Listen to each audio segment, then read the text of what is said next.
사장님, 여기 영화배우 마진기 씨가 인사드리러 왔습니다. 그리고 요즘 유명한 걸그룹과 스캔드인하고 임신도 시켜서 세상이 떠들썩합니다. 그러는지 말든지. 사진 찍고 인사하고 사인하고 약자도 그래서 약간 후져도 돼요? 영화만 하면 좋네요. 너 오늘 됐어? 마중기야 욕해라 욕해라.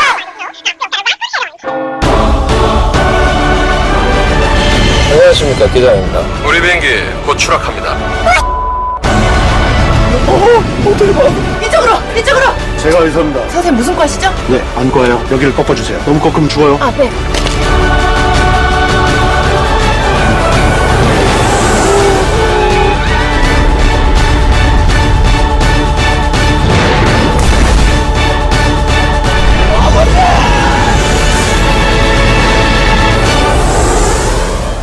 컷!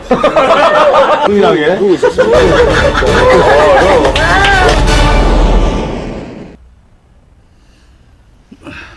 안녕하십니까. 추석 연휴 잘 보내셨습니까?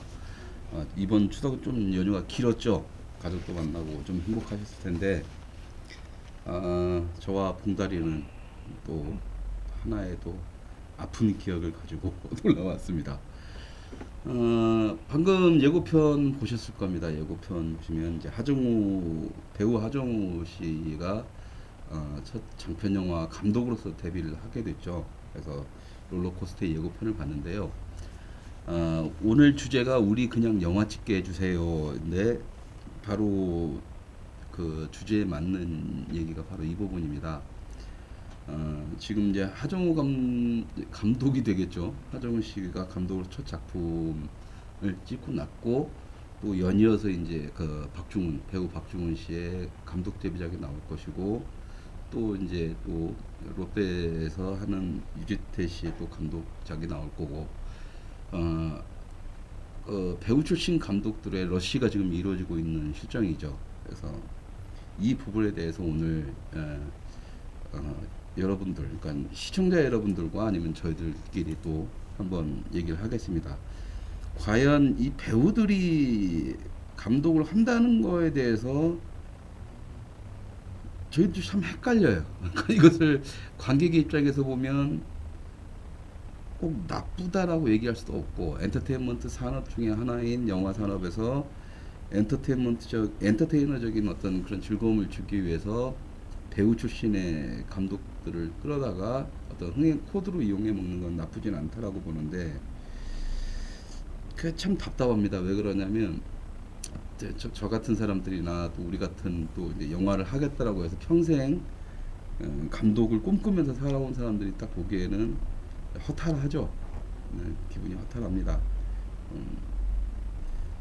그러니까 이 하정우 씨가 어떤 롤러코스터가 이제 극장에 개봉한다 홍보가 나오고 나서 이제 우리끼리는 우스갯말로 이런 얘기를 하죠. 어떤 얘기냐면 그냥 영화 감독 되려면은 배우부터 하자, 뭐 이런 얘기가 나옵니다. 뭐 이렇게 농담 반 진담 반이겠지만 예전에 한번 이제 우리가 지금 이런 얘기를 했었습니다.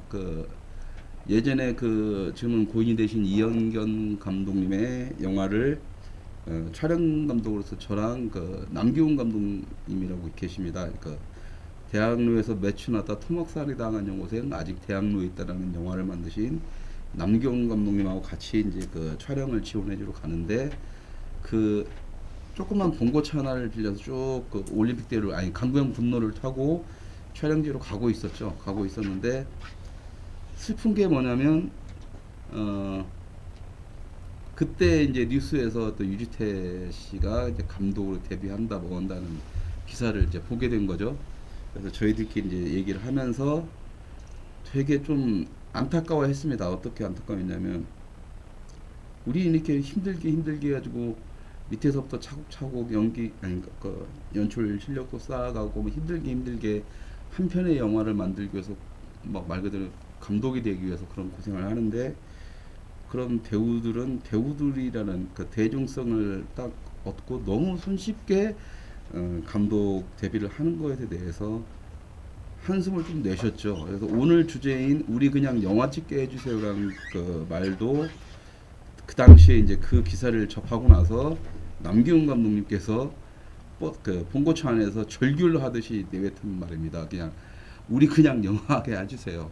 우리 그냥 영화 연출하는 사람들 연출만 하게 해주세요. 배우는 배우만 하세요. 뭐 이런 어떤 그런 이제 하소연이었죠. 근데 이 하소연을 관객들에게 요구할 수는 없습니다. 관객들에게 요구할 수는 없는데, 그래서 과연 이것이 좋냐 나쁘냐의 개념도 좀 솔직히 좀 애매하고, 그래서 오늘은 관객분들한테 이런 부분도 알리고 이런 부분도 알려서 그런 그 배우 출신 감독의 영화들이 과연 어느 영화들까지는 우리가 포용을 해주고 어디까지는 포용을 해서는 안 되는지 이 부분에 대해서 좀 논의를 해볼까 합니다. 그 봉다리는 그 상업영화 쪽이니까 여기에 대해 약간 긍정적인 마인드 있지 않아요? 예, 긍정적인 마인드인데 예, 마인드였는데 네.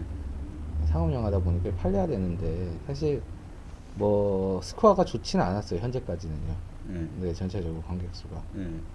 이번에 하정우 감독이죠. 감독 영화가 어느 정도 나오냐에 따라서 판가름 나겠지만 뭐 지금 뭐 어차피 뭐 투자를 하는 입장에서는 말씀하신 대로 사실 저는 저 영화에 대해서 하정우의 배우 개런티가 아마 국내에서 최고액일 것 같은데 그 감독을 시키는 게 비용이 더 적게 들어가겠죠. 홍보는 많이 되고. 네. 예. 그런 이제 그것도 상업적 괜찮겠네. 목적으로 본다고 하면 네. 뭐 괜찮은 판단인 것 같아요. 저런 경우는. 네. 그러면 그렇게 따지면은 뭐 스타들이 생기면은 다 그냥 영화 감독으로 데뷔시키겠네. 이제 그런 게 또 네. 이제 그런 게 벌어질까봐 그게 좀 우려스러운데 네. 사실 지금까지 나왔던 걸 보면은 그렇게 좀 만족스러운 수준의 영화들은 아니었었거든요. 제가 예. 봤을 때. 근데 이제 이번 건 어떻게 될지 모르겠는데 그리고 이전 작품 같은 경우면은 뭐 구혜선 네. 아, 씨가 있었고 아, 예. 아마 제가 봤을 때는 구혜선 씨 하면은 이게 대한민국에서 아마 최초로 이제 배우 겸 감독으로서 네. 구혜선 씨가 단편이고 장편 두 편이 있었고 네.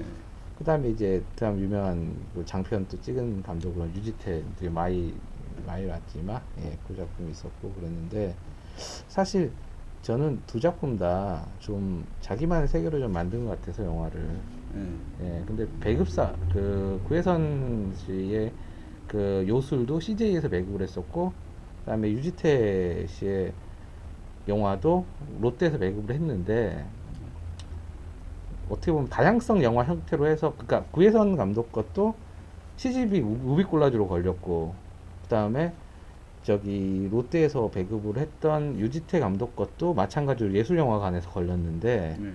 저는 그 느낌이 왜냐면은 아까도 말씀드렸다시피 이 다양성 영화라는 영화관이 이분들에 의해 가지고 이렇게 들어가는 것도 어떻게 보면 그것도 어떻게 보면 어떤 거지. 이거 같은 경우는 뭐 자기 나름대로 또 이제 구혜선 감독 자기 독립 영화라고 얘기를 해요. 자체 네. 5억 원 조달해 가지고 찍었으니까 이런 네. 것들이 어떻게 보면은 이제 진짜 준비를 뭐 몇 년간 영화 공부를 하고 스텝으로 경험을 쌓고 해가지고 어렵게 감독이 돼서 이렇게 장편 하나 찍었던 저예산 장편 찍었던 감독들의 자리를 뺏는 게 아니라는 생각도 들고요. 그러니까 이건 있는 것 같으니까 지금 방금 구혜선하고 유지태 두 배우를 얘기했으니까 그런데 나는 이 두 사람의 어떤 지금까지 연출을 하겠다 감독이 되겠다 나오는 시작점이나 흐름이 나는 정반대라고 보는 사람이거든요. 그러니까 저는 구혜선 스타일에 지금까지 진입하는 것들은 되게 싫어하고 차라리 유지태는 인정할 수밖에 없다라는 게 뭐냐면 유지태 씨는 단편부터 해서 차곡차곡 자기 이제 연출 어떤 감각이라든가 실력을 쌓아가면서 차근차근 단계를 보고 밟아오고 있는 영화의 한정지어서 쭉 그렇게 성장해 온다는 느낌이 딱 받거든요. 근데 구혜선은 과연 그런 것이가 분명히 걔도 단편도 찍었고 뭐 장편도 찍었지만 구혜선은 엔터테인먼트 확실한 소속이 가지고 이미 그 전에 배우로서 딱 모양 잡다가 사진 작가 뭐 갑자기 화가 그다음에 뭐 책을 내고 막 작가 뭐 이런 모양새를 쭉 넘으면서 장편 찍을 때 그 아까 말했던 5억이라는 돈도 그냥 그 엔터테인먼트 회사에서 준 거잖아요. 네. 근데 그게 무슨 자기 독립 영화 얘기야? 그도 쟤네들 회사 돈 갖고 만든 거지.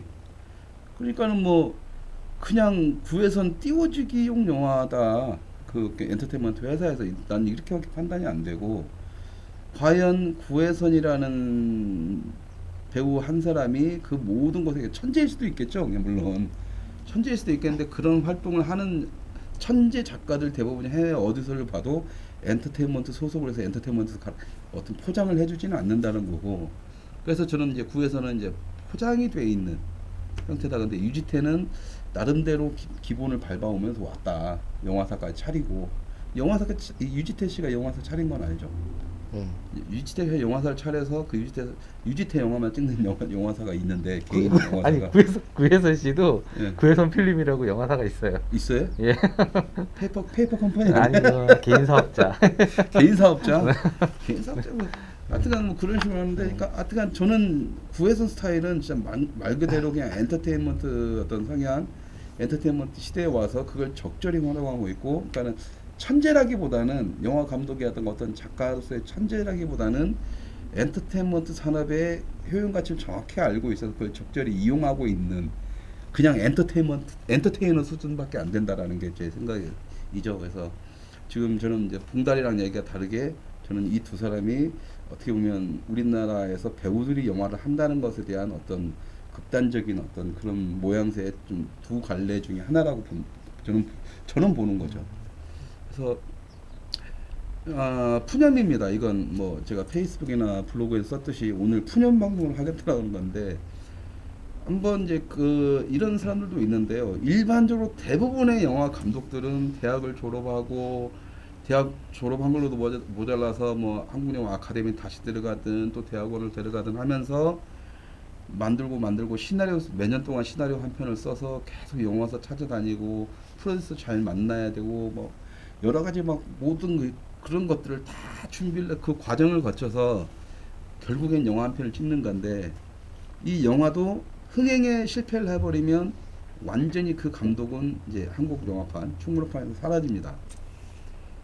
그래서 예전에 뭐더라, 갑자기 영화 제목이 생각이 안 나는데, 영화 한 편 딱 찍고 조승우 씨가 약간 사이코로 나오는 영화 있었어요.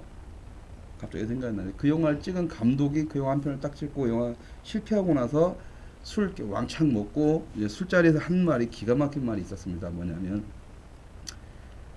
영화는 일생에 단 한 번 있는 이벤트다라는 말을 했죠. 그러니까는 수많은 영화 감독 지망생들이 나오더라도 영화 한 편 잘못 찍어버리면 개고생하면서 단편 영화 찍고 뭐하고 단계별로 와서 상업 영화 한 편 찍었는데 흥행이 실패를 해버리면 말 그대로 자기 인생 끝나버리는 거고, 뒷방 늙은이로 가서 하든 뭐 운이 좋아야 이제 박찬욱 감독이나 뭐 이런 사람, 곽경대 감독처럼 다시 한 번의 기회가 오는 거지만 거의 없다라는 거죠. 여러분들이 이렇게 여기 시청자분들이 보시는 감독들은 말 그대로 몇만 명 중에 성공한 한두 명만을 보게 되는 거니까, 몇 사람만을. 그런데 과연 이런 배우들이 자기들의 어떤 스타성을 가지고 감독 데뷔를 한다는 말 들을 때마다 힘이 쭉 빠지는 거죠. 그러니까 남기훈 감독처럼 우리 그냥 영화 찍게 해주세요 라는 말이 나오고, 야, 감독 되려면 그냥 배우 하자. 감독이 꾸민 사람도 일단 배우 하자. 복불복인데 돈도 벌면서 나중에 내가 내 영화 찍고 싶대 언제든지 찍을 수 있고. 일단 나는 배우들이 감독을 한다는 거에서 굉장히 기분이 나쁜 게 뭐냐면 이겁니다. 그러니까 우리의 밥그릇을 뺏긴다, 우리가 할 수 있는 어떤 기회를 잃는다라는 개념도 있지만, 그것도 너무 쉽게 이 사람들이 채가고 우리는 잃는다라는 개념도 있지만, 그것은 어떻게 어느 일면식에서는 이해할 수가 있어요. 근데 정말 기분 나쁜 것은 한 편의 영화, 감독을 꿈꾸는 사람들한테는 한 편의 그 영화가 자기 인생의 모든 것이고 거기에 대한 모든 책임을 지고 하는 거잖아요. 그만큼 자기의 모든 걸 다 뱉어내는 거고. 근데 과연 배우 출신 감독들이 그럴까라는 거죠. 얘네들이 영화 찍고 나서 흥행이 안 되더라도 어떤 엔터테인먼트 판 안에서 했기 때문에 다음에 또 영화 또 찍을 수 있고, 영화 안 찍으면 또 배우 하면 되는 거고. 감독이라는 직업은요, 여러분들 관객분들도 아시겠지만 감독이라는 직업은 상당히 뭐 외롭고 좀 힘든 직업 중에 하나입니다. 돈도 많이 못 벌고. 단지 이 감독들이 원하는 건 자신의 영화가 극장에 걸리고 관객들이 봐주고 말 그대로 죽을 때쯤 해서 죽을 때 내 이름 석자 세상에 남기고 간다라는 어떤 자기들의 어떤 목적의식, 이런 것들이 더 강한 사람들인데, 저는 그랬으면 좋겠어요. 배우들이 다른 거 다 건드렸으면 좋겠어요. 아니, 상관없어. 갔는데 과연 감독이라는 자리를까지 얘네들이 장악을 해야 되는지에 대해서 좀 고민이 되죠. 그런 부분에서는 아무리 상업적인 개념에 좀 봉다리 생각은 좀 다르지 않을까 싶은데. 네, 뭐 아까 잠깐 제가 또 말씀드렸던 것처럼 저는 이게 유지태 이게 경향이 사실 영화제도 보면은 작년에도 보면 뭐 부산 영화제 윤은혜 씨가 단편을 냈어가지고 초청돼서 GV도 하고 뭐 제천국제음악영화제에서 김남길 씨 작품도 했는데 저 사실 김남길 씨가 연출했다는 작품은 사실 공동 연출이거든요. 근데 이런 거는 조금 제 개인적인 생각이긴 하지만 김남길 씨 이름만 올린 것 같아요. 어떤 느낌이냐면 그럴 수도 있지. 네, 예. 군대 그러니까 제대하고 나서 뭐 왜냐면 언제 가? 이제 이게 뭐냐, 영화제에서도 어떤 흥행을 위해서 배우가 연출을 했다라는 걸로 인해서 이슈를 끌기 위해서도 좋았었고, 사실 그 요술 같은 경우 CJ에서 이제 배급을 할 때 저도 이제 그쪽 접촉하는 쪽에 구혜선 씨 접촉했을 때 저도 그중 한 명이었는데 그때 이유가 다 나였어요. 그때 될 것 같다는 생각이 들었었다.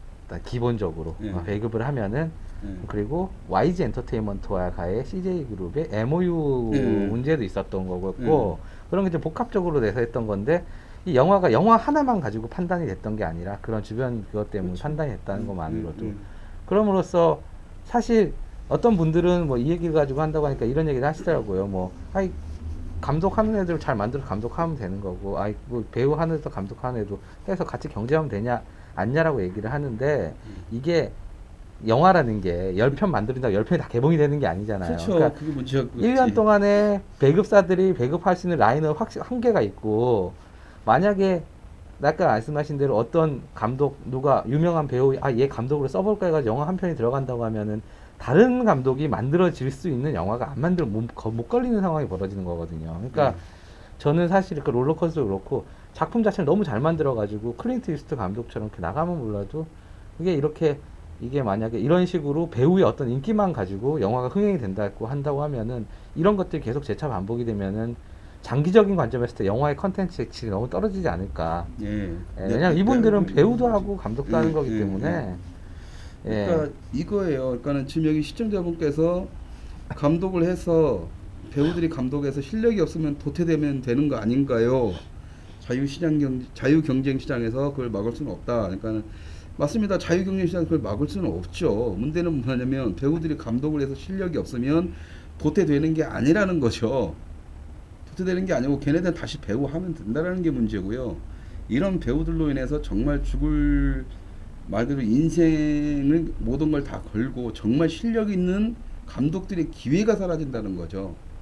아무리 자유 경쟁 시장이라 하더라도 공평한 기회가 주어져야 되는데 이건 불공평한 그러니까 경쟁 상태, 그리고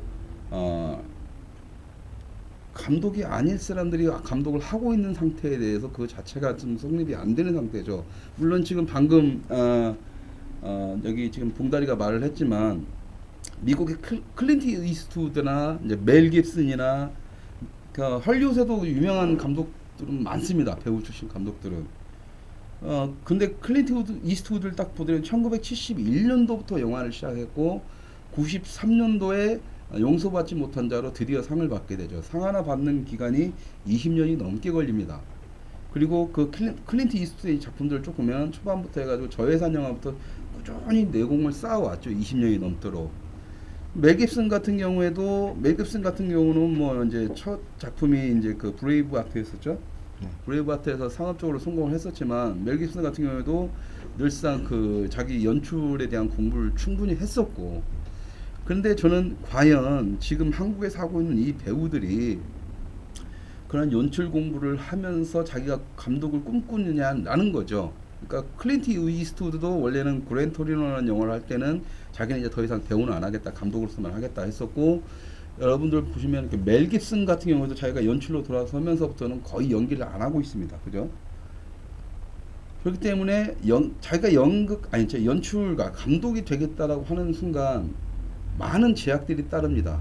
배우로서의 제약이라든가 배우로서 막 할 수 있는 시간적 여건도 안 되고 한 작품에 대해서 그만큼 많은 시간들을 공을 들여서 여러분들이 관객들이 모르는 시간의 공간이 필요해요.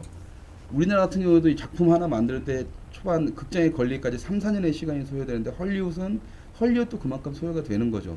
그 기간에 자기가 배우로서 막 할 거 다 하고 뭐 하고 하다가는 감독을 못 합니다. 그래서 헐리우드의 감독들은 배우 출신 감독들은 거의 배우를 안 하면서 하더라도 좀 단역을 하든 자기가 정확히 그 작품을 이해하고 있는 상태에서 잠깐 하든 그랜 토리노 같은 영화도. 그런데 지금 과연 한국의 지금 배우 출신 감독들은 그거냐는 거죠. 이제 지금 방금 이제 초반에 보였던 롤러코스터 하정우 씨 같은 경우에도 1년에 2편, 3편씩 영화를 주연을 하는 사람인데 그 사람이 어느 세월에 시나리오를 쓰고 그 시나리오에 대한 작품에 대한 이해도나 완성이라든가 작품 해석을 한 다음에 그 작품을 들어가겠냐라는 겁니다. 최소한 하정우가 이 작품을 만들기 위해서는 1, 2년의 공백은 있었어야 됨에도 불구하고 얼마 전까지만 해도 더 테러라이브부터 해가지고 영화는 계속 개봉이 됐었죠. 과연 그렇다면 이것은 엔터테인먼트적으로 당연히 그냥 뭐 다른 감독이 서브 감독에 대해서 영화를 찍고 하정우는 이름만 얹고 어떤 모양새 액션만 취했다 이랬을 수도 있는데 뭐 그렇게 저는 생각하고 싶진 않아요. 지금 하정우 씨 같은 경우는 개인적으로도 어떤 뭐 미술 존대했고 사진 작가도 했었고 그러기 때문에 어떻게 보면 모양새가 구혜선하고 좀 비슷하다는 느낌도 들지만 저는 하정우 씨한테는 일말의 기대감을 가지고 있습니다. 그런 어떤 자기 자신 내면을 다루는 어떤 부분들이 이미 검증이 됐다라고 보기 때문에 근데 과연 연출 감각이라든가 연출력에 대해서는 아무 그것이 없는 상태에서 지금 이제 완전 CG에서 밀어주는 이 블록버스터 영화의 연출을 맡았다라는 거 이 부분에서 좀 걱정을 하지 않을 수가 없는 거죠. 그리고 지금 여기 보시면은 이제 그 시청자분께서 지금 이런저런 말씀을 하시는데 뭐 관객들이 그게 얄팍한 상술에 넘어가지는 않을 것 같다고 말씀하셨는데요. 아주 미안한 얘기지만 관객들은 그런 상술에 넘어갑니다. 넘어가니까는 그렇게 하는 거죠. 저희들이 데이터를 뽑아보면 무명의 감독이 만든 연출작보다 하정우가 만들었다고 하면은 하정우가 출연하지는 않더라도 기본은 하게 되겠죠. 왜? 하정우가 인사 다닐 거니까. 그래서 기본 안전선은 가지고 갈 거다라는 게 저희들의 생각이고 그건 뭐 영화계에서 뭐 계산을 하고 있는 봉다리도 그렇게 생각하죠. 네. 예, 봉다리가 아직 말은 못하겠지만 그런 방면의 전문가입니다. 그래서 봉다리는 흥행이 될 거라고 보고 있고 저도 흥행이 될 거라고 보고 있어요. 그래서 관객들의 이것은 얄팍한 상술은 아닌 것 같다는 생각을 합니다. 그래서 제가 애매한 거예요. 이걸 무조건적으로 비판할 수는 없고 또 무조건적으로 수용할 수도 없고 과연 이 배우가 감독으로 오는 것에 대해서 우리가 이제는 관객들도 어떻게 이걸 받아들이냐라는 어떤 개념을 좀 가지고 있어야 된다. 그렇다면 배우 출신 감독들의 그 영화들이 상영할 때 그 감독이 과연 그 전에 어느 정도의 이 연출을 하기 위한 뭐 기본적인 베이스를 가지고 있는가 정도는 좀 알아줬으면 좋겠고 그런 관점 토대로 해서 관객들이 스스로 판단하기 전에는 이 부분은 상당히 좀 애매한 부분이다라는 거죠. 아 맞다, 그 아까 말했던 영화가 조선 나오는 H라는 영화 있습니다. 이종혁 감독인가 됐을 거예요. 아 예. 예. 그리고 그 감독이 아까 했던 말이 인생에 단 한 번인 이벤트다. 그러니까 분명히 말씀드립니다. 실은 그 배우들이 감독을 한다는 것에 반대를 하는 게 아니라 감독을 하겠다는 사람들 그리고 감독을 이제 장편 상업 영화든 독립 영화들의 장편을 가든 상업적으로 가겠죠. 아니면 뭐 헐리우드까지 꿈꾸는 감독들까지도. 그러니까 그런 사람들을 대변한 푸념이죠. 우리는 연출만 할 테니까 우리가 연출할 수 있게 이 공간은 우리한테 좀 달라 이거죠. 배우는 먹고 살만 하니까 그냥 배우만 하시고 아니면 정확히 하시려면 오셔서 진짜 배우로서의 삶을 포기하고 정말 연출가로서의 어떤 길을 걸으시던지 한번 이벤트를 딱 하고 나서 그 다음에 또 배우 계속 하면서 과연 하정우 씨가 자기의 인생을 포기하면서까지 감독으로만 할까요? 저는 그렇게 생각하지는 않습니다. 멜 깁슨처럼 영화 포기하고 감독으로서의 삶을 산다라면 저는 인정을 하겠죠. 구혜선도 마찬가지고 박중훈도 마찬가지고. 그런데 저는 그렇게 생각하지 않습니다. 특히나 박중훈의 영화, 박중훈 영화가 톱스타죠. 네. 톱스타라는 영화 보니까 자기들끼리 또 끼리끼리 만든 영화 뻔하던데 과연 그런 영화를 만들고 나서 나는 그 영화는 흥행될 것 같지는 않거든요. 그러니까 그런 영화 찍고 나서 과연 이 사람이 다음 작품 준비하면서 계속 감독으로서의 삶을 살 건가라는 것에 나는 의구심을 갖고 있고, 최소한 연출력 바닥 보이고 뭐하고 했을 경우에는 이 판에서 못 살아남는 게 지금 한국의 영화판인데 기회를 주기가 두 번 다시, 과연 거기서 살아남을 정도의 독한 마음을 잡고 움직일 수 있을 것인가 라는 거 했을 때 저는 100% 아니라고 보는 거죠. 그래서 푸념입니다. 그냥 누가 뭐라고 하고 싶지는 않아요. 근데 힘 빠지는 거죠. 저희처럼 영화를 현장에서 만드는 사람들은 정말 힘 빠지는 거죠. 그리고 저 같은 경우에는 내가 이 부분에 대해서 더 화가 나는 이유는 뭐냐면 이거죠. 그러니까는 저는 그러니까 이런 말 있죠. 지금 연극은 배우들이 주인공입니다. 배우들의 어떤 영역이죠. 아무리 연출가가 뭘 한다 하더라도 직접 관객과 소통을 하고 그때그때 배우의 느낌에 따라서 관객한테 전달하는 게 달라지기 때문에 연극은 배우의 예술이 되는 거고 배우의 문화가 되는 건데요. 영화는 배우의 그게 아니라 영화 연출을 어떻게 하느냐에 따라서 감독이 예술이 되는 거죠. 어떻게 하느냐에 따라서 영화 이게 완전히 달라지는 거기 때문에. 방송은 이제 작가의 이제 예술이 되겠고, 그러니까 이렇게 파트가 나눠져 있는데, 그렇다면 우리 입장에서는 영화를 하는 사람으로서 저 같은 경우는 특히 더 심하게 배우는 그냥 배우지 영화 배우는 없다라는 주장이거든요. 왜? 막 안상기 씨니 뭐 이런 사람들도 막 자기는 영화 배우라고 하지만, 박중훈이나 만약에 우리나라 영화판이 쫄딱 망했다 할 때 이 사람 계속 영화판 망할 때 같이 망하지는 않을 거라는 거지. 이 사람들 CF를 가든 방송을 하든 드라마를 하든 뭘 하면서 먹고 살 거라는 거죠. 연극판으로 다시 나가든. 그렇기 때문에 배우는 그냥 배우일 뿐이지, 배우를 격화시키는 게 아니라 배우란 존재를 난 따로 인정을 한다라는 겁니다. 그만큼 근데 이 예술, 영화만큼은 감독이 예술이 되는 거기 때문에 그건 누구도 부정할 수 없기 때문에, 자 감독이 되려면 자 배우라는 존재가 있으면 너희들이 감독에 대한 전제 조건들을 가지고 와라라는 거죠. 그런데 이제 말씀하시죠. 예, 말씀하세요. 예. 그렇기 때문에 그런 거 없이 단지 이벤트성으로 한번 툭 올라온다. 그러니까 이벤트면 상관이 없다라는 건데, 이벤트를 벌이면서 여기서 바뀌어지는 이제 감독들의 어떤 소외감이나 허탈감들 있잖아요. 저는 이 부분을 얘기할 수밖에 없는 거죠. 그러니까는 이 배우들이 감독으로 데뷔한다라고 홍보를 하고 뭔가를 하려면 자기들이 남의 영역에 들어오는 거에서 자기들이 어떤 리액션이 벌어져야 되고, 그러지고 나서 헐리우드의 클린트 이스트우드나 멜 깁슨이나 이런 감독들처럼 어떤 모양새를 잡고 가야 된다는 거죠. 뭐 하다못해 멀리 안 가고 일본의 기타노 다케시 같은 감독도 딱 보면은 코미디언이었잖아요. 그다음에 영화 감독을 하면서 코미디로 나가긴 나가지만 전면적으로 나서지는 않거든요. 작품에 올인하고 있지.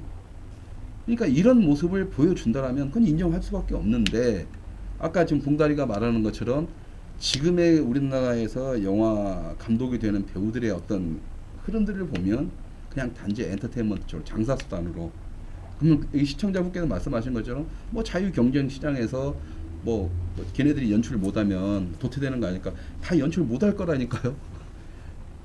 어느 정도 기본은 나올 겁니다. 왜? 스태프들이 다 만들어줄 거니까, 돈 쳐박을 거니까, 회사에서 설탕 회사나 롯데나 뭐 이런 데서 다 돈을 쳐박을 거니까 기본은 나올 겁니다. 근데 영화를 볼 때 연출력이 있냐 없냐를 따졌을 때 분명히 연출력은 없죠. 과연 이들이 도태되느냐? 도태는 안 된다라는 거지. 안 찍으면 그만이고, 또 흥행하면 다음에 또 하나 찍으면 그만이고, 얘네들은 그게 주가 아닌 거니까요. 그래서 사실 출발선상이 그 사람들이랑 다르기 때문에 뭐 알다시피 영화라는 게 투자받는 거, 캐스팅 이런 것들이 중요한데, 배우 출신들은 캐스팅도 쉬워요. 사실 자기 그렇죠. 아는 배우들한테 전화를 하면은 전화하면 되지. 예, 되니까. 그리고 이제 투자적인 부분도 소속사나 뭐 이런 데를 통해서 직접적인 딜이 가능하기 때문에 그렇고, 한국에서는 감독이라는 위치가 사실은 좀 또 특별하거든요. 헐리우드랑 좀 비교가 안 되게. 왜 그러냐면 헐리우드 시스템이야 만들어 놓은 판에 감독이 와서 계약해서 하는 형태들로 블록버스에 많이 진행이 되는데, 반해 한국은 감독이 그렇죠. 몇 년간을 모든 걸다 꾸준히 해야 이렇게 시나리오부터 시작해서 준비해 오면서 준비한 어떤 자기의 그 열정을 다 담아서 나오는 그렇죠. 작품들이다 보니까 이게 좀 다르고, 또 하나가 구혜선 씨 같은 경우에 이 문제가 있어요. 그러니까 감독 조 감독이 감독이 되고 나면 조 감독을 못해요. 한국에서 그치. 입봉 여부에 따라서 예. 이제 그러다 보니까 이런 게 여기 배우들한테 형성되는데 구혜선 씨는 영화를 캐스팅이 안 되는 결정적인 이유가 감독을 해서라고 그러더라고요. 왜냐면은 그렇게 된다고 하면 이 사람은 자기 의견을 이 영화에 주입시키려고 한대요. 배우 연기를 네. 할 때도. 네. 그러니까 남은 고집이 센다고 하면. 그렇기 때문에 아까 말씀하신 대로 감독이 일단 된 사람은 헐리우드에서도 연기를 할 때 자기들이 어떻게 보면은 남의 작품 자기가 해석할 여지가 있기 때문에 최소로 연기를 줄이는 거고 예. 감독 중에도 연기 가끔씩 하는 사람들 있잖아요. 그렇죠. 그 사람들은 카메오로 조금씩 나오는 거지 예. 적으로 전반적으로 나오지 않고 자기 작품 외에는 연기를 하지를 잘 않죠. 그렇죠. 그러다 뭐 보니까 장항선 감독 빼고 장항선 감독 빼고 네. 그리고 뭐 아까 잠깐 언급하다 제가 좀 까먹었었는데 방은진 예. 감독이라고 있어요. 방은진 감독, 예. 예. 있어요. 연기 참 잘했는데. 네, 지금 이제 연출자로 완전 돌아서서 완전 돌아섰죠. 예, 타고는 있는데 예. 그런 경우도 마찬가지 같아요. 그 이제 왜냐면 작년에 또 용의 잭슨가 그 작품 가져와가지고 GV 때 얘기할 때 들었는데 있다고 하다 그 얘기를 똑같은 얘기를 했었어요. 연출을 하다 보니까 자기가 연기를 할 때랑 다른 게 보이기 때문에 예. 감히 다른 작품에 제의가 들어와도 약간 너무 두렵다. 그래지겠죠. 예, 예, 그런 예, 얘기를 예. 하더라고요. 그러니까 말씀하신 대로 정말 배우가 이제 연출을 할 거면은 예. 이제 잘 판단을 해서 예. 해야 될 것 같고 아까 말씀하신 이벤트성으로 한번 하는 건 상관이 없지만 예. 뭐 정말 좀 이제 다른 외국의 감독처럼 저도 이제 하정우 씨 같은 경우는 지금 너무 좀 섣부르지 않은가 생각 들어요 사실. 예. 나도 예. 나도 그런 느낌이 들어요. 네, 왜냐하면 좀 이제 워낙 그러니까 어떤 여러 가지가 다 상황이 맞아 떨어져 가지고 딱 연출을 갑자기 맡게 된 게 아니라 생각이 들어요. 예. 뭐 아까 했던 구혜성 감독이 잠깐 폄하하자면은 예, 안 팔리니까 감독을 하고 감독하니까 더 안 팔리는 거고 예. 친구야 뭐 심사위원하고 이런 거에 만족하는 거니까 안 그러면 영화판에 들어오지를 못하니까 영화 연기를 한 적이 없어요. 구혜선 그러네. 씨는 네, 예, 그러네, 그러고 보니까. 영화 출연을 한 적이 없어요. 그러니까 자기가 그렇게라도 대리만족을 하는 거예요 사실. 예. 영화계 인사로 분류가 되니까. 그러니까 꼴보기 싫은 거야. 그냥 엔터테인먼트로 하는 거죠. 자, 배우와 감독 모두의 재능이 있으면 어떻게 하냐 할까? 다 있을 수 있다니까요. 클린트 이스트우드나 멜 깁슨 보면 연기 잘하고 특히 클린트 이스트우드 같은 경우는 연기 한 획을 걷잖아요. 아니면 이제 로버트 레드포드 썬데스 영화제를 만든 로버트 레드포드 감독도 연기도 잘하면서 흐르는 강물처럼 같은 명작도 만들어냈고 문제는요 이겁니다. 그러니까 두 가지를 다 하기는 굉장히 어렵다는 거죠. 그러니까 배우로서 엔터테인먼트 기능을 가지고 뭐 스태프들을 막 알아서 해주고 얘가 모양새만 감독으로 가는 모양새는 되지만 정말 자기가 감독이 되고 싶다면 배우를 할 수가 없다라는 겁니다. 지금 방금 말했던 구혜선 얘기도 나왔지만 아까 제가 말씀드린 것처럼 이미 영화 한 편을 만들기 위해서는 3, 4년의 시간이 걸리는데 그동안 작품에 올인하는 것들이 감독의 역할인데 그걸 할 시간이 없는 거죠. 그러니까는 최소한 자기가 연출을 하겠다, 감독이 되겠다라고 한다면 그 시간 동안 작품에 대한 해석과 작품 개발과 시나리오와 시나리오 분석과 이런 작업들을 해야 되는데 배우를 계속 하고 있다 보면 안 된다는 거죠. 그리고 배우가 바라보는 영화 현장과 감독이 파인더를 통해서 카메라 파인더를 통해서 바라보는 세상과는 완전히 다른 세상입니다. 그렇기 때문에 그러니까는 그 수학 경제학자들 운해를 쓰는 경제학자와 시를 쓰는 이렇게 좌뇌를 쓰는 그 시인들과 이 두 개를 내가 다 하고 있다라고 생각하셔야 돼요. 일반 시청자분들 지금 여기 보시는 시청자분들께서는 그렇기 때문에 그걸 한다라는 것은 그만큼 힘들죠. 그래서 감독으로서 배우가 되는 사람들은 거의 없습니다. 그러니까 뱅상페레 가지고 이렇게 도베르만 찍었던 뱅상페레 감독도 하다가 그 다음에 돌이킬 수 없는까지는 배우로서 왔다 갔다 하고 지금은 연출을 안 하고 배우로 좀 활동을 하다가 또 연출할 때는 아예 끊고 또 하고는 있지만 어쨌든 뱅상페레는 고만고만한 도베르만 이후에 고만고만한 영화들만 나오게 되는 이런 형태가 됐고 자 딱 보시면 다른 사람들의 영화를 딱 보면 이제 그런 거죠. 그러니까는 딱 나눠지는 거죠. 그렇게 나눠질 수밖에 없는 상황이 되는 거고 그래서 여기서 보면 톰 행크스 같은 경우도 그냥 톰 행크스 말고요. 할리우드의 웬만한 배우, 이렇게 연기파 배우들은 다 자기 영화를 한 편씩 만들어 봅니다. 근데 이제 그것이 뭐냐면 한 편을 만들고 계속적으로 꾸준히 만드는 사람도 있는 반면에 안 만들고 그냥 거기서 끝내는 사람들도 있어요. 한국에도 그런 감독들이 있었어요. 김인문 여러분 좋아하실 거예요. 김인권 김인권 있잖아요. 네. 이번에 뭐 그 뭐냐 해운대에서도 그냥 머리 빡빡 밀고 해가지고 막 설경구 욕하고 다니고 막 이러네. 이번에 그 뭐냐 그 마이웨이에서는 그 막 쏘려온 걸 막 충성하다가 이제 죽는 애잖아요. 그 김인권 씨 배우 연기자라는 그 연기자라는 그 김인권 씨 같은 경우만 해도 쉬브스키라는 단편 영화를 만들었어요. 원래 연출 전공. 네, 연출 전공을 했고 거기가 쉬브스키라는 영화를 만들어서 부천영화제에서 상영을 했었는데 그 이후로 이 사람은 계속적으로 연출이 아니라 연기만 하고 있죠. 그래서 지금 이제 나름대로 연기파 배우의 반열에 들어섰고 상당히 장기간 갈 거라고 보는데, 그러니까 배우들이 어떤 그 영화라는 것에 대해서 좀 더 폭넓은 이해를 하기 위해서 장편 영화를 만드는 단편 영화를 만드는 것은 저는 찬성이에요. 찬성인데 과연 그것이 과연 거기서 멈추느냐라는 거죠.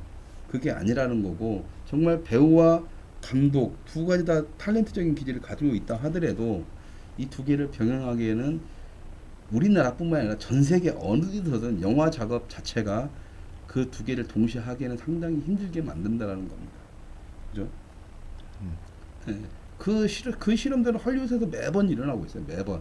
하지만 헐리우드에서도 상업 영화 바로 블록버스터급의 헐리우드 블록버스터 영화들로 가는 게 아니라 흔히 말하는 이제 조금 이렇게 저예산 영화 쪽에다가 먼저 가서 작은 영화들을 만들기 시작을 하죠. 케빈 스페이시부터 해가지고 예전에 그 안젤리나 졸리 첫 번째 남편이었던 그 좀 잘생긴 남자 배우였는데 이 사람들, 그 다음에 그 흑인 배우, 유명했던 흑인 배우, 갑자기 생각이 안 나네.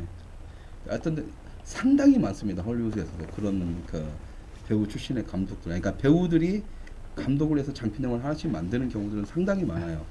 상당히 모기가 많은데 어쨌든 그 사람들 중에서도 살아남은 사람 몇 안 됩니다. 근데 국내에서는 아직까지는 배우들이 감독을 하겠다고 나오는 것과 배우를 감독으로 만들어 포장을 해서 이용해 먹는 것과의 차이에서 아직까지 배우가 감독을 하겠다라고 전업을 하는 경우는 어떻게 보면 박중훈 씨가, 나는 박중훈 씨 이제 뭐 연기판에 누가 안 써주니까 그 사람 외에는 그냥 포장되어 있는 작품들만 만들어진다. 구혜선부터 해가지고 나는 그래서 이제 구혜선은 별로 안 좋아하는 거고요. 박중훈 네. 씨 같은 경우에 네. 좀 특이한 케이스인 게, 아까 말씀드린 유지태 씨는 준비를 해왔어요. 하정우 씨도 사실은 언질은 좀 있었거든요. 연출하고 네. 싶다는 얘기를 들으셨는데 네.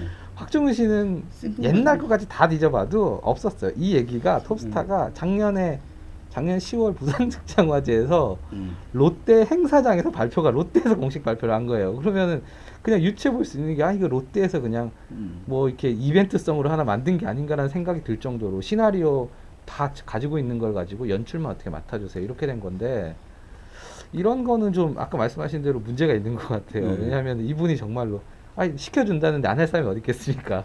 연출을. 그렇죠. 예. 나는 하정우 영화도 그럴 것 같아서 지금 걱정되는 거죠. 롤러코스터가 흥행은 될 거지만 과연 하정우가 연출을 하느냐, 연출력이 살아나느냐의 문제고, 저는 하정우가 좀 더 내공을 쌓고 아예 좀 단편 영화부터 해서 차곡차곡 뭔가 독립 영화부터 해가지고 이제 자기 돈 들여서 유지태처럼 해왔으면, 저는 유지태라는 사람보다는 하정우라는 사람이 이제 우리나라의 클린트 이스트우드 감독 같은 그런 감독이 될 수도 있겠다라고 저는 생각을 하고는 있는데, 저도 해외 사례로 보면은 배우 출신 감독들 중에서 이렇게 자리 잡은 배우 감독들은 감독으로서의 역량이 상당히 뛰어나게 그렇죠. 많이 보여요. 왜냐하면 연기도 본인이 직접 해보다 보니까 다 능력도 뛰어나고 네. 배우들이 어떻게 연기해야 될지에 대한 그 디렉팅도 생각보다 좋은데, 그러니까 왜 이런 아까 말씀드린 하정우 같이 좋은 인재가 이렇게 너무 쉽게 이렇게 딱 가볍게 나오지 말고 나왔다는 느낌이 듭니다. 네, 그게 너무 좀 안타까운 거죠. 안타까워요. 그러니까는 만약에 이래서 우리는 굉장히 좋은 한 명의 배우를, 나는 진짜 솔직히 난 최민식이 송강호라는 배우는 좋아하지만 개인적으로 그 양반은 나 싫어할지 몰라도 다른 배우들은 나는 별로 그다지 안 좋아하거든. 왜냐면 그런 배우들은 난 대학로 가면 많이 만났다라는 주의인데, 하정우 같은 배우는 영화 쪽에도 맞고 진짜 금세기 다시 보기 힘든 배우다라고 저는 생각을 해서 이 사람이 배우로서의 영역을 좀 더 넓혀줬으면 좋겠다. 그리고 그렇게 가고 있다라고 생각을 했는데 생뚱맞게 그냥 이건 갑자기 그냥 고공비행 이거 코미디 영화가 딱 나와버리니까 본인이 좀 내가 느끼는 하정우가 이렇게 고공비행을 원했던 사람이었나 뭐 이런 생각도 좀 들면서 좀 실망감도 들면서 뭐 그런 느낌이 들었습니다. 그래서 하정우 씨를 좋아하는 팬으로서 뭐 이번 한 번의 이벤트로 끝나든 아니면 정말 배우가 아닌 감독으로서의 길을 가든 어떤 선택의 기로점에서 다시 한 번 더 이렇게 깊게 생각을 해주셨으면 좋겠다라는 얘기를 좀 이 자리를 빌어서 드리고 싶네요. 그리고 어쨌든 또 푸념입니다. 그러니까 여러분들이 자유시장 뭐 자유경쟁 뭐 좋아하고 다 아니 맞아 다 맞는 얘기입니다. 이게 지금 봉다리도 얘기했듯이 뭐 엔터테인먼트 산업에 속한 영화라는 것에서 배우를 이렇게 이용해서 관객을 끌어들여서 수익을 내고 저는 다 그것까지 다 이해하겠다라는 거예요. 근데 말 그대로 푸념이듯이 뭐냐면 그것과 반대로 진짜 평생을 이 영화 한 편을 만들기 위해서 자기의 모든 것을 청춘을 다 버리고 지금까지 올라왔던 사람들의 기회가 박탈당하고 있다라는 거. 이 부분만은 좀 이해를 해주셨으면 눈물 날라고 그러잖아요. 이게 영화 그게 비유를 하자면은 뭐 가요 대중가요계로 보면은 과거에 나가수라는 프로그램이 있을 때 그리고 또 무한도전 같은 데서 이벤트성으로 한 번씩 또 음원을 내요. 그러면 이 차트가 1위부터 10위까지 올킬을 해버리는데 문제는 몇 달 아니 몇 년을 준비해서 노래를 준비해가지고 나갔던 사람들이 이것 때문에 확 밀려버리는 사태가 벌어지는 거죠. 네. 근데 문제는 이 사람들은 간만 보고 빠지는 거예요, 사실. 네. 근데 장사하는 입장에서야 장사가 잘 되니까 팔리니까 올려놓는데 뭐 이승철 씨 같은 경우는 그런 얘기를 한 적이 있어요. 이렇게 뭐 리메이크 된 거 나가수에서 부르는 거 가지고 나온 거는 신곡이 더 이상 안 나오기 때문에 이렇게 네. 되면 이런 것들만 계속 듣다 보면은 진짜 고생해서 음악을 만드는 사람들이 네. 내 음악을 들어주지 못하기 때문에 전체적인 컨텐츠의 질이 너무 낮아질 것이다라는 얘기를 했었는데 저 이것도 이 영화도 마찬가지인 것 같아요. 네. 예. 그 준비를 이렇게 오래 한 사람들이 정말 정작 내 영화를 한 번도 실제 영상으로 만들지도 못하고 또 만들어져도 걸리지도 못하는 이 기회들이 이걸로 해서 좀 박탈이 된다고 한다고 하면 예, 그게 과연 이제 전반적으로 봤을 때 아까 말씀드린 이렇게 이벤트성으로 한번 연출하고 빠지는 사람들은 꼭 굳이 배우라고 저는 배우 아니더라도 다른 분도 마찬가지라고 봐요. 빠지고 나면은 솔직히 구해서 네. 배우도 아니잖아. 네. 아니 영국 같은 보면 톰 포드라고 저기 디자이너가 있는데 예, 영화를 만들었어요. 근데 저는 사실 저 퀴어 영화 만들었는데 그 사람이 게이다 보니까 별로였는데 그것도 뭐 이렇게 영화제도 초청해주고 그러더라고요. 그래서 보는데 그것도 마찬가지. 저 사실 그때 되게 욕을 했었거든요. 이 사람은 마인드가 그거였어. 심심하니까 영화나 만들어 보고 싶은데 주변에 돈도 좀 있고 만들어서 영화제 걸고 개봉을 시키고 그러는 거예요. 근데 어떻게 보면은 영화를 이제 만들려고 하는 입장에서 부럽기도 하면서도 문제는 어떤 이제 정말 뭐 차라리 딴 데서 돈을 많이 벌어가지고 내가 내 돈으로 영화를 만들어 볼까 생각 들고 그렇잖아요. 그러니까 이제 그러니까 이런 것들을 이렇게 계속 이제 심어주게 되면은 아무래도 지금 전체적으로 영화 발전에는 많이 안 좋지 않을까 생각이 들어요. 저는 하정우 씨 이번에 딱 영화를 예고편 보면은 재밌어 보이기는 한데 좀 이런 분들은 아까 말씀드린 좀 깊이 있게 천천히 가가지고 작품을 좀 진지하게 접근하는 게 좋았을 것 같고 이때까지는 그런 작품을 자기 또 연기를 해왔었잖아요. 근데 큰 작품 연기가 너무 좀 뭐 아까 말씀하신 대로 사실 지금 새내게 그렇고 배급사들도 사실 좀 전반적으로 좀 큰 그림을 그려가지고 만약에 하정우를 감독으로 만들고 싶으면 천천히 갈 수 있도록 어떻게 인큐베이팅 작업을 해야 되지 이렇게 가는 거는 어떤 이 소속사 판타지오 픽처스 딜을 해가지고 이렇게 나가는 거는 전반적으로 좀 하정우한테도 안 좋죠. 네, 내 생각에는 하정우한테도 안 좋은 거라고 봐요. 이 회사가 문제예요. 이거 판타지오가 하정우가 또 뭐 보니까 몇 달 전에 또 무슨 아이돌 그룹 5인 줄 알았는데 프로듀서를 또 하정우가 한다고 또 기사가 나왔더라고요. 그러니까 하정우 이름 팔아가지고 지금 장사를 해먹고 있는 건데 하정우 이렇게 자꾸 부회선 돼가는 분위기가 네. 아니 그러니까 저는 그래요. 하정우 씨가 한 거 아니야? 이름만 올린 거라고 생각을 하는데 이런 거는 이런 걸 계속 이제 이용을 해먹는 게 이 배우 입장에서는 또 얼마나 안 좋은 건지 소속사가 하정우를 그런 거 좀 문제가 있는 것 같아요. 그리고 이거 비하인드 스토리 롤러코스터 같은 경우는 걔네 소속사 쪽에서 앙드레 김을 소재로 한 영화를 준비를 하고 있는데 이 영화가 시나리오고 뭐고 아무것도 없어요. 하정우 캐스팅만 돼 있는 상태고. 예. 요거에 대한 어떤 아무래도 딜 과정에서 이게 갑작스럽게 이렇게 나간 걸로 저는 알고 있는데, 이게 좀 앞으로 배급사들이 결정을 할 때는 좀 장기적인 안목을 가지고 좀 했으면 좋겠어요. 왜냐하면 그 영화판에서 버는 돈 그렇게 크지도 않거든요, 자기들이. 왜 그걸 이렇게 하는 건지. 투자자들이 이제 그런 놈들 시나리오 안 보고 누구 데려오면 돈 줄게 이제 이러다 보니까 지금 우리나라에서 투자자들이 일단 영화에 대해 좀 아는 사람들이 투자자 형식으로 가야 되는데 그런 시스템이 안 돼 있으니까 그게 가장 큰 문제라고요. 여기 또 시청자분께서 이승철 씨의 말에 찬성할 수 없는 게 요즘 대중음악계가 과연 그런 말 할 정도로 창작에 힘쓰는지 의문입니다. 표절만 안 걸리게 베끼는 거 다 아는데, 그러니까 이분한테 이제 지금 얘기가 조금 더 이제 올라가면 이런 거죠. 그러니까는 정말 인생에 목숨을 걸고 자기들의 음악을 아니 자기들의 창작품, 영화든 시나리오를 쓰는 사람들은 부지길수록 많습니다. 많은데 그 사람들이 올라올 수 있는 계기들이 잘리고 있다라는 거죠. 기회가 박탈당하고 있는데 그것이 아주 쉽게 이런 엔터테인먼트들이나 방송에서는 그 말 그대로 흔히 말하는 이제 다시 울고먹기 또 뭐 그냥 뭐 지금 음악이라기보다는 그냥 보여주기 쇼를 해주는 이제 뭐 걸그룹들, 아이돌들 이런 것들이 나오기 때문에 창작을 순수하게 자기 작품을 창작력을 갖고 하겠다라고 한 사람들은 여전히 밑바닥에 존재를 하고 있다라는 거죠.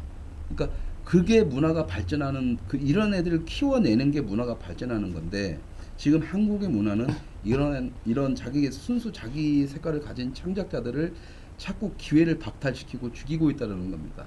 이번에 지금 배우들이 감독으로 하는 이런 것들도 거기 연장선상 중에 하나라는 거죠. 그래서 지금 방송이라든가 영화에서 지금 오늘 얘기하는 것은 딱 보여지는 게 그런 것밖에 안 보여지니까 이렇게밖에 안 된다라고 보여지는 거지만 그 밑에는 수많은 창작자들이 정말 자기 인생에 딱 한 번이라도 오니까 인생에 단 한 번 있는 이벤트를 하기 위해서 자기의 모든 인생을 걸고 덤벼드는 사람들이 있다라는 거죠.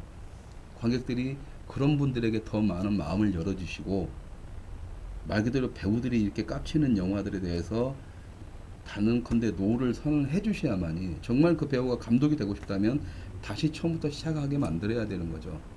그래야만이 클린트 이스트 감독 같은 감독 나오고 기타노 다케시 같은 감독이 나오고 뭐 위치에 뭐 아라파쿵인가 뭔가 태국 감독도 배우 출신이니까 뭐 이런 감독도 나오고 멜 깁슨 같은 배우 감독도 나오고 여러들 다양하게 되면서 수준이 전체로 딱 올라오는 거죠.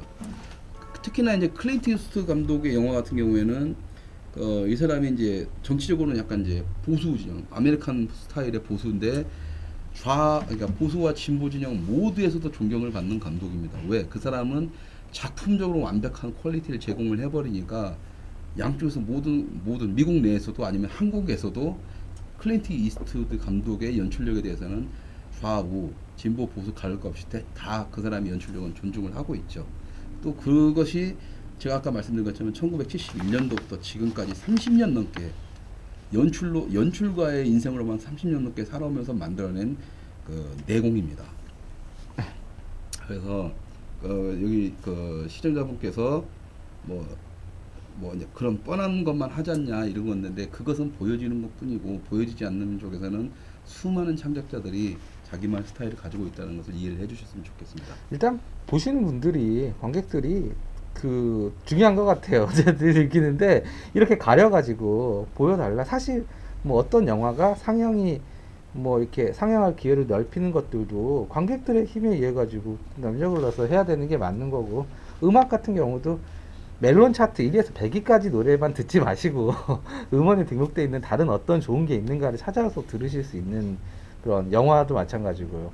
그런 걸 하셔서 뭐 정말 진짜 이렇게 숨겨져서 영화 개봉도 잘 못하는 영화들을 어떻게 알아내가지고 할 수 그런 거를 하셔야 될 것 같아요. 사실 지금 대부분 분들이 그냥 표면적으로 드러나고 홍보 마케팅 많이 하는 컨텐츠들만 가지고 지금 뭐 질이 어떻고 이렇게 얘기를 하시니까 이런 말씀을 하실 수 있는 것 같은데 그렇죠. 실질적으로는 예, 담당 여기 대기업으로도 들어오는 게 많아요. 근데 문제는 이쪽에서는 당장 팔릴 만한 것만 먼저 이게 수급을 하기 때문에 예. 그 사람들 입장에서는 그것만 보여지는 거고 예.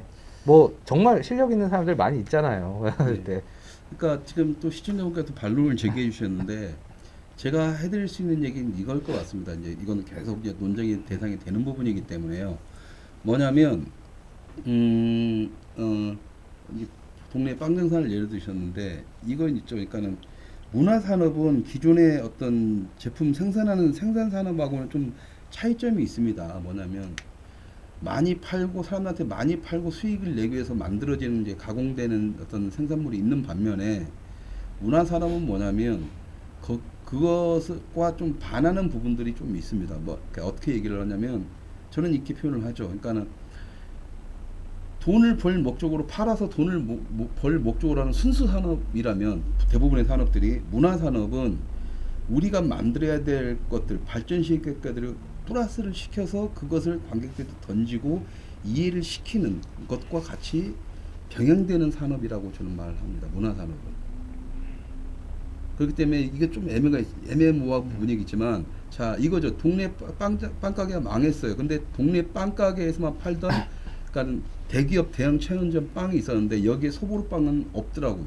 동네 빵은 망했는데 내가 소보루빵 먹고 싶으면 나는 소보루빵이 먹고 싶다라고 얘기를 할 수 있어야 된다는 거죠. 요구를 하고 저는 그 말입니다. 그러니까 대형 체인점이라도 거기 내가 먹고 싶은 빵이 없으면 왜 이 빵을 안 만드냐라고 요구를 해야 된다는 거죠. 있는 빵만은 먹는 게 아니라 바로 그 차이라는 것만 좀 이해를 해주시고요. 자 오늘 얘기가 금방 끝날 줄 알았는데 좀 길게 갔습니다. 그래서 오늘 얘기는 어쨌든 하정우 씨 좀 안타깝지만 어쨌든 어떻게 이렇게 된 거 흥행하시길 바라고요. 감독을 꿈꾸는 배우분들이 있다라면 똑같이 처음부터 다시 시작하자는 말. 그다음에 그냥 감독이라는 게 그렇게 그냥 장난삼아서 해먹는 그런 작업들은 아니고 당신들이 그런 걸 할 때마다 정말 목숨 바쳐서 소보루빵 하나 만드는 게 목적이었던 어떤 순수 창작자의 꿈이 좌절된다라는 것을 좀 이해를 하면서 덤벼드시길 바랍니다. 자, 그러면 이제 오늘의 추천작 또 소개 한 편 해드려야죠. 그러니까 일반적으로 극장에서는 절대 보지 않거나 일반 관객들은 개무시하는 어디에도 없는 소보루빵 같은 그런 영화들만 소개하는 시네마카 몽솔의 오늘의 추천작입니다. 저번에 이 봉다리가 손도끼 1, 2를 추천을 했었죠. 그죠? 3만 추천했어요. 네? 3만 추천했어요. 3만 추천 저는 1, 2 봤는데 더럽게 재미없더라고요. 네, 제가 말씀드렸잖아요. 죄송합니다. 저 이게 추천해서 봤는데 재미없더라고요. 죄송하고요. 그래서 오늘은 제가 추천합니다. 오늘의 제가 추천해드릴 영화 잠깐만 영상 한번 보시죠. The Secret Adventures of Tom Thumb. A dark, twisted, yet enchanting version of the classic fairy tale, and winner of 14 International Animation Awards. The Secret Adventures of Tom Thumb is surely one of the most intoxicating and mesmerizing animated films of all time. DVD from Palm Pictures and Manga Entertainment. A new dimension in home entertainment. 예. 어떤 영화인지 궁금하시죠? DVD 홍보물이 했으니까요. 그래서 이 영화는 그러니까 톰 썸의 비밀 모험이라는 제목으로 우리나라에 이제 출시가 돼 있습니다.